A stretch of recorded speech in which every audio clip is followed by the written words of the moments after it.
So this is our September favorites. We decided we would actually collect or think of the things that we enjoyed the most for the month of September. I think October is going to be a funner month to do a favorites for. It's September, so in my head, that's like the initiation to fall. And we live in Miami, so there's no such thing as fall, really. Like, I guess not really. Like, the weather's not any different, so... Eventually it will be. A little bit. It hasn't started yet. No. In my house, I want it to be fall, so I've been buying things to start, like Bath & Body Works has like all these little things to kind of get me excited.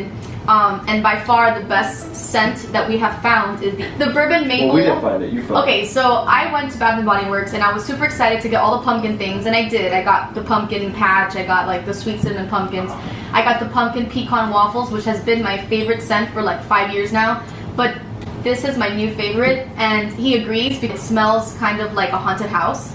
And I was like, it's barrel aged bourbon, sugared amber, and maple wood.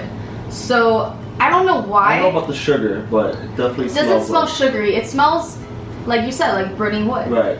And like he was like, it kind of smells like a haunted house, like when we're walking through Horror Nights. And I was just like, you're right. It does kind of like, or like it kind of reminds me of like Pirates of the Caribbean, or like like a dark ride. Dark ride smell. It's weird. Bourbon Maple, best September favorite of the month. Of the year. It does smell like... It smells different. It smells from the inside the candle, sweeter. It smells a little different than it smells when you light it. But it still smells like wood. Dark rides in Disney and haunted houses and Horror Nights. So obviously that's going to be a favorite. So I don't know if that's a good thing or a bad thing for some people. Well, for some people that might not be ideal, right. But for us that's like... It's pretty cool. I like it. I like my house to smell like the Haunted Mansion. I don't know if that's the Haunted Mansion smell or not. I'm not sure. Coffee. We have to do a shout out to Trader Joe's for their Electric Buzz coffee.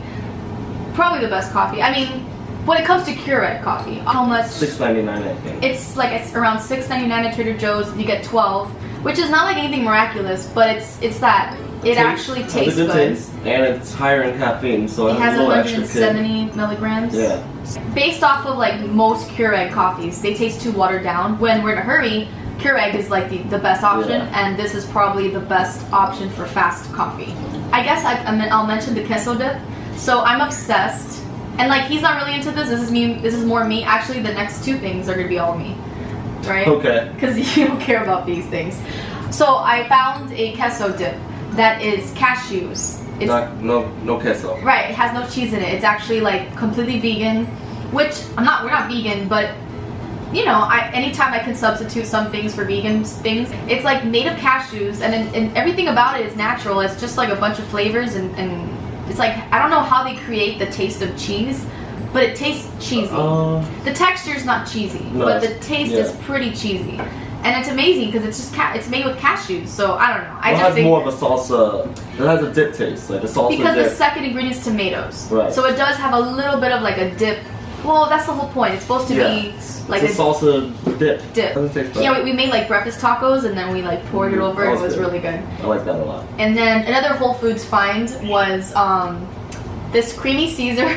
It's so random, but I'm obsessed with Caesar salads. Like this is an organic creamy Caesar dressing from Whole Foods that I found. That it's literally dairy-free, gluten-free, cage-free, egg, sugar-free. It's just like the best Caesar dressing I've found for being a healthier option. I thought it would have anchovies. Like this is Caesar, right? No, it's not. It's not. What's the one that has anchovies? Real Caesar dressing has anchovies. I'm not about that though. I forgot to mention from the brand of the Queso dip. It's Siete Foods. I think it's called Siete, and they have like grain-free. Yeah, like Siete, like SIETE. I'm gonna like put everything up on the screen, I guess. And they have grain-free tortillas and grain-free tortilla chips. There's another thing that you enjoyed as well, but I don't physically have it right now with me. But it's like the almond flour pumpkin mix that I bought. I made muffins, and then he like tried them and he approved. And he's pretty picky, so, and it wasn't too sweet. It's made with almond flour, so it's supposed to be grain-free. It's very pumpkin-y without an it's not overdone. You don't add anything to it, right? All you have to add is eggs, oil, and butter? I don't know. Or water? Something like that. It was super easy. Like 3 ingredients. It was like 3 ingredients, and then you just poured the mix. And the flavor was great. It was easy. It worked out perfectly. It was moist. I'm just like a big fan, so now I want to do it again, but I want to make it as a bread loaf instead of muffins and see how that comes out. And I thought we could slice it. They have a pancake mix too, you said? They have a pancake mix I would like to try. They also have a pizza flour dough of almond flour. I want to order that. Right. I wanted to make it into like a bread so we could put like cream cheese on it. I don't know, I thought like slicing it and then cream cheese of pumpkin. Does that work? I think it works. I guess this isn't like a physical thing. This is like an experience or a place. But there's 2 bars that we discovered this month that are not even that far from us, that they're pretty local, and they were like, they're good bars. Like they have, you know, crafty cocktails. Like it's difficult to find like bars that actually are creative with their cocktails, that it's not just like your standard bar. Right. And Bar Nancy was the first one we found. We have a video, we can link it up below, and that one above. And that one was cool because it was very nautical themed, so everything was like Poseidon, and like I love the theme. I love the actual drinks were fun. Like the one that you had a little shark gummy on it, and then mine came with like, oh, I have it with me. Hold on. My drink came with the mix came inside the bottle, and then she poured it, and then she just was like, oh, this is yours to keep. So now I have this little like memory from Nancy. It's so random, but I like that I like that they're creative, that it's not just like a standard drink. It's like everything has like a purpose. The people there were super nice. They had live music. It's in Little Havana, which is really close to us, so it's perfect. And Little Havana is a great area because you can just walk around. Like we have a whole video about it. So Bar Nancy was cool. And then the second bar was Finka. Finka. I always want to say the Finka or El Finka, but it's just Finka, like, which means I guess farm, right? Yeah. In Spanish. And that one's located more in Kendall, and there they also have like crafty cocktails, like similar concept, different vibe. Depends what you're looking for, but if you want good food and the cocktails. Yes. Bar Nancy, I don't think you're gonna find. I don't think that's where you go. The cool thing about Bar Nancy is it's in Little Havana. There's tons of options. You know, across the street from it. So yeah, it depends what you're looking for. Finka, the food they say is pretty good. I haven't really tried it. I'm sure it's good there. The drinks were all good. The bartender we had when we went, he was great. Like he was professional. He was like legit. Yeah. And it kind of gave, I guess, what we're always doing is we're always searching for the same vibes we get, like when we go to like Enzo's Hideaway, Disney Springs. We're obsessed with Enzo Hideaway. We love the idea of the crafty cocktails and how they're very like. Well, what kind of opened up my mind to it was when we spoke to the bartender there. Yes. And he worked at a bar in London where it took like 20 minutes to make one drink. And I was like, oh, I would love to find a place here that does that. Experience that. It's one thing to go to any bar and to order a vodka tonic or whatever, but this is like you're getting an art form of a cocktail. Like they're actually taking their time, like when they actually like flame up a sage and put it inside, and then they mix it with. I don't know. It's cool to know like the way they. Especially when they have also like herbs and they create their own recipes. Like they created like an herb that goes well with like some type of syrup. Simple syrup. It's like 2 new places we discovered in Miami. That, for sure, I want to go back to Finka just to get the food. To try food, yeah. So the next one is not sponsored. I wish. Audible is something that I hear all these YouTubers that they're all mentioning Audible, and they all have like a code, and they're all like sponsored by Audible. One day, maybe when we have 1,000 subscribers, but right now we're almost at 200. So I hopped onto Audible because I wanted to try it. Everybody's raving about it, and I want to read books and I'm too lazy, and I thought, what am I willing to listen to? And I've been really wanting to read all the Harry Potter books, but I'm just like, I don't know, like I'm lazy about it, so I was like, well, I'm gonna try Audible and see. So I started hearing the second Harry Potter book, The Chamber of Secrets, and I had no idea I was gonna like it that much. Like I started it thinking like, okay, I'm probably gonna like, it's weird because I've already seen the movies and I already know what to expect, so it's probably gonna be kind of boring hearing the whole entire thing from just one person's voice. But let me tell you, the narrator from the Harry Potter series is amazing. Stop between the high pillars and look up into the stone face of Slytherin. The guy who does the voice narrating the Harry Potter books, he's brilliant. Like, I need to meet him. He's amazing. No, it just sounds so funny. He's brilliant. He's brilliant. Like, I couldn't. Maybe he's talented. He's the main reason. Right? Okay, he's talented. Who knows? We don't know. He's the main reason why I'm still listening. Like, he because has a voice for every character. For like 10 seconds. Oh, and yeah. The guy's voice was horrific. The cool thing is Audible lets you swap out books. So I tried one book initially from something else. It could have been a good book.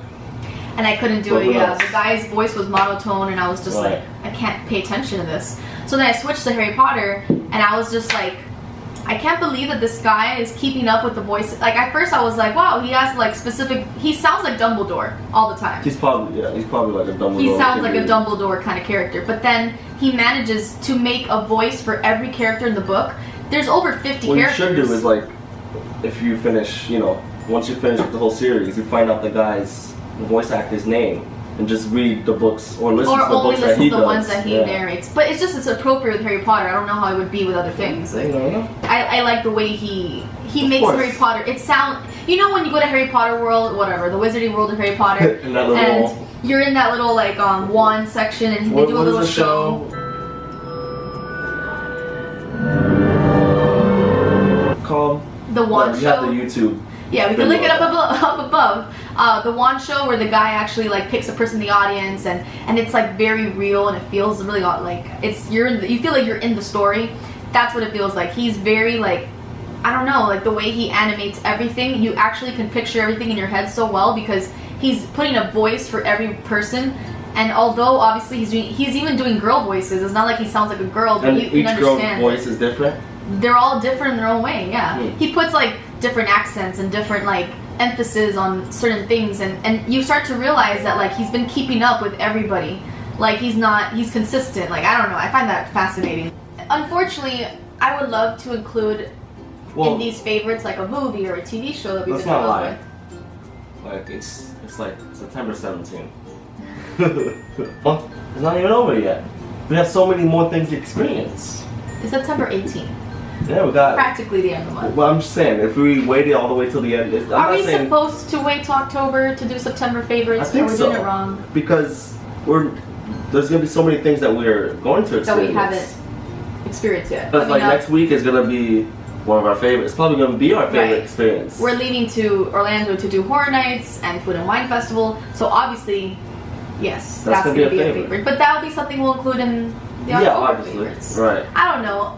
Maybe we're doing it wrong, but you know what? It's too late. I just don't see like, we're not gonna have time to do it like right when we come back from our trip because we're gonna have all this footage to do. So we're doing an early version of September favorites. We have nothing else. This is honestly the first try of this, and I would like to attempt it again in October, and by then we're gonna have more things. Yeah. Do it like October 29th or something.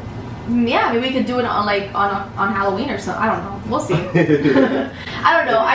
I think it'll be fun to actually be able to say like a movie or a TV show that we loved. But honestly, we haven't found one in a long time. That's why I feel like if we would have waited, maybe there would have been something. Because tonight we're gonna watch Jurassic Park. What if we love it? Jurassic World. Right, and that's our favorite. I wouldn't say I couldn't imagine Jurassic World being a favorite. Jurassic Park will always be more favorite. I don't think there's anything coming out in the film or TV show. Right. I mean, we've tried watching certain TV shows and movies, and I can't. There's not one that stood out so much that I have to talk about it. Like. That's been the whole thing. The past 15 days or whatever, 18 days, we haven't not seen even anything. just for September, but I don't even remember anything from August. That stood out. No, that has to be. I know that we started watching certain shows and stuff, but we don't stick to it. We haven't finished any of them. So they're not favorites. Alright, the only thing I could think of for me that I finished was that magic show. I forgot what it was called, but... Oh, on Netflix? Right, it was like, then you finished it too, yeah. What was it called again? It's like 6 episodes. We'll put the title of the show. Yeah, it just came out, I think in August. It's like a magic show for people, or it's called something like that, and it's like this... Yeah, that was fun. It reminded me of like Carbonaro effect. Right. Besides that, I hope for the next favorites for us to have like more physical items to show, actual TV shows and movies we could mention, but... We're just kind of experimenting and trying it out. I'm sure we're gonna watch some movies in October, right? I do want to watch Halloween. I think it's coming into. I heard that was gonna be good. Or The Nun, even if it's not that good, I wouldn't mind watching it in theaters. I'm not gonna waste my time. If we're not gonna watch it in theaters, it's not gonna be good at home. Well, it's not gonna be good. Right, but the experience will be more worth it in the theater than it would be like here, Oh no. Well, at this point, it's a podcast and not a favorites video. No, we're gonna have to delete all of this. So yeah. Thanks for watching. So like and subscribe. FLEPT, super short show. Or super long show. Super long show. There you go.